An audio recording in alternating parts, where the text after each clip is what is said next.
So guys, இன்றைக்கி நம்ம Mogul embassy வந்து பார்த்திங்கன்னா டைனமைட்டில் நம்ம சோவ் ஸ்ட்ரிக்லண்டை வந்து பிட்ரை பண்ணிட்டாங்க.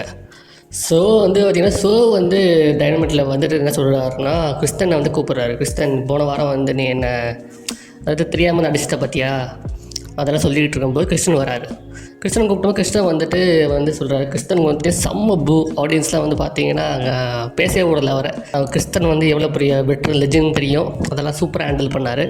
ஸோ கிறிஸ்டன் வந்து வழக்கம் போல் பத்து கழிச்சு ஊற்றிட்டு இருந்தார். நீ அப்படி நீ இப்படின்னு சொல்லிட்டு இருக்கும்போது பார்த்தீங்கன்னா ஷோவும் சொன்னார், கிறிஸ்டன் நீ ரொம்ப பேசிகிட்டு இருக்க, பேசாமல் வா மோதி பார்த்துடலாம் அப்படின்னு இருக்கும்போது உடனே கிறிஸ்டன் வந்து சரி பார்த்துடலாம் வா அப்படின்னு சொல்லி பார்த்தா, ஏன்னா கிறிஸ்டன் கூட வந்து பார்த்திங்கன்னா நம்ம அடியாளுங்க இருக்காங்க இல்லையா, நெக் பெயின், லூச்சசோரஸ் அதெல்லாம் இருக்கனால கிறிஸ்டன் வந்து சரி வாங்க போடலான்னு சொல்லிட்டு அப்போது வந்து சொல்கிறாரு, ஏன்டா நான் இந்த போன வாரமே நான் சொன்னேன்ல எனக்கும் ஆள் இருக்காங்கன்னு சொல்லி பார்த்தா ஆடியன்ஸில் வந்து நம்ம Mogul Embassy, Brian Cage and Bishop Kaun and Tonga Loa அவங்க வராங்க பார்த்தீங்களா. ஸோ அவங்க வந்து அதுக்கப்புறம் பார்த்தீங்கன்னா ஸ்டாப் பண்ணிக்கிறாரு. இப்போ வந்து செம்ம ப்ரோமோ விடுறாரு. இது மாதிரி வந்து கிறிஸ்டன், நான் வந்து எவ்வளோ பெரிய கஷ்டப்பட்டு இந்த இடத்துக்கு வந்திருக்கேன், ஆனால் அதை வந்து உன்னை ஈஸியாக வந்து எடுத்துகிட்டு போயிட முடியாது அப்படிங்கிறார். சொல்லி சூப்பராக ஆடியன்ஸில் வந்து கூஸ் ஹவுஸ் ஹவுஸ்ன்னு கத்துறாங்க ஷோக்கு ஆதரவாக.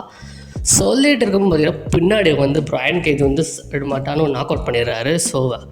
பண்ணதுக்கப்புறம் பார்த்தீங்கன்னா பிரையன் கேஜ் சொல்கிறார், அடிங்கடா அவங்களாங்க எல்லாம் போட்டு ஷோவை போட்டு அடிக்கிறாங்க.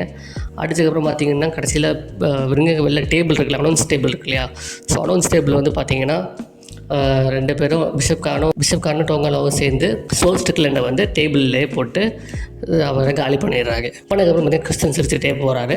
ஸோ பேக் ஸ்டேஜில் பார்த்தீங்கன்னா கிறிஸ்டன் வந்து யங் பாக்ஸும் பார்த்துட்டு யங் பாக்ஸ் தான் சொல்கிறாங்க, உங்களோட பிஸ்னஸ் பண்ண நல்லது அப்படிங்கிறாங்க. ஸோ யங் பாக்ஸ் பண்ண பிளான் தான் ஷோவுக்கு அகேன்ஸ்டாக பண்ணி இப்படி வந்து ஒரு ஆங்கிளில் கொண்டு போயிட்டு இருக்காங்க.